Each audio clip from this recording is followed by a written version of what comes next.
Can you feel those energies? Whoo! Things are moving so fast and furious, even I can barely keep up.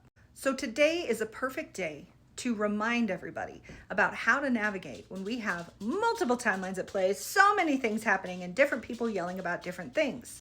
Which means I'm also going to address, again, the different things that different psychics are predicting and how to know what to listen to, if any of it. You've heard me talk a lot about this as discernment. Use your discernment. And a lot of times that is simply reduced to who is correct, who is true. And of course, that's part of it. We don't want anyone out here talking through their ass or making shit up or whatever. But it's so much more than truth. It's about what are you hearing that is leading us to the highest good? What are you hearing that is just stoking more fear and panic? What do you hear that's actually from the mind of the intuitive and not direct from spirit? There's a lot of argument in spiritual circles about who is correct and who isn't. And although, of course, there's always an aspect of that because some are better than others at the craft, of course, but it is never simply about true, untrue, right, and wrong. And this is especially true when we're talking about future potentials. The future is never set in stone. Even an outcome that is divinely decreed could have dozens of ways of getting there, variable time frames and how we're going to get there, how long it takes to get there, the things that happen along the way, and how specifically it unfolds. But further complicating the matter is the fact that not all psychics, intuitives, people who are making predictions, not all of them are fully grounded and out of ego. And what we mean by ego is removed enough from the human filters that will color the prediction. And I say removed enough because we can never be fully separated from the ego. That is not the point. The ego is the human aspect. It's what allows us to be in a human body, having a human experience. If we did not have the ego, we would be completely in psychosis, disembodied, not able to engage and be part of this physical reality. So we do need the ego. We just need to be in harmony with it, not allowing it to be too big and not running completely away from it that we can't function. So some of the things to look out for when you hear predictions that are in ego. Number one is there's going to be a lot of fear, a lot of panic, a lot of catastrophe, batten the hatches, worst case scenario type stuff. And I know most of these intuitives who say this kind of stuff, their heart is in the right place. They say, I want to prepare you. I want to help you prepare for what's coming. But this can be a misuse of our energy and a misuse of our power because there is collective manifesting power. And if we are putting out a bunch of fear, a bunch of panic, a bunch of catastrophe, then we're actually harnessing our collective energies to manifest more of that, to create it sooner, to create it exactly as the psychic has said. A perfect example, do we all remember a couple months ago when it got real dark for some intuitives in the 4 a.m. club? And a lot of people were saying, go buy your emergency supplies. We're going to lose power. There was lots of really freaky shit happening at that time.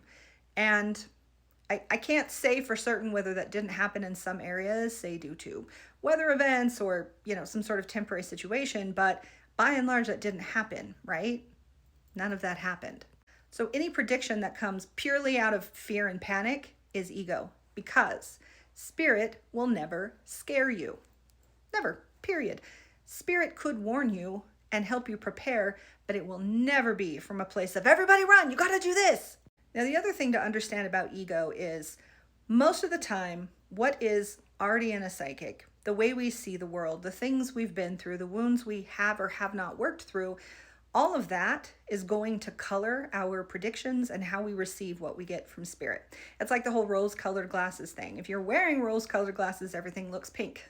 And so a psychic, intuitive, a mystic, whoever, if they are seeing the world through a lens of us versus them, spiritual warfare, we have to fight, then their predictions are going to come out in that way.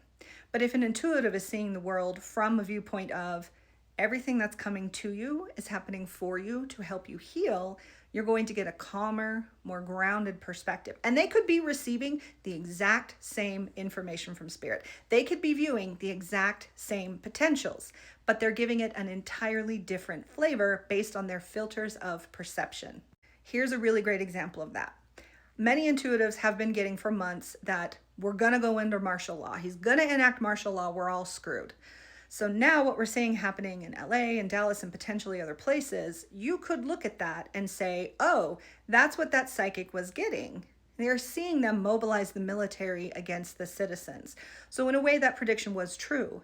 But then psychics like myself and others have said, no, that's not going to happen because we never saw this widespread panic. We're now all in lockdown. We live in a military state. What I've been getting, for example, is although they're gonna try doing some shit, how many times have you heard me say that? They're gonna try all the things. I've said it's not going to work. And the people are going to unite together, and we are more powerful than they are, and we are going to turn the tides. And if you've been following my reposts and watching my videos, that is what is happening.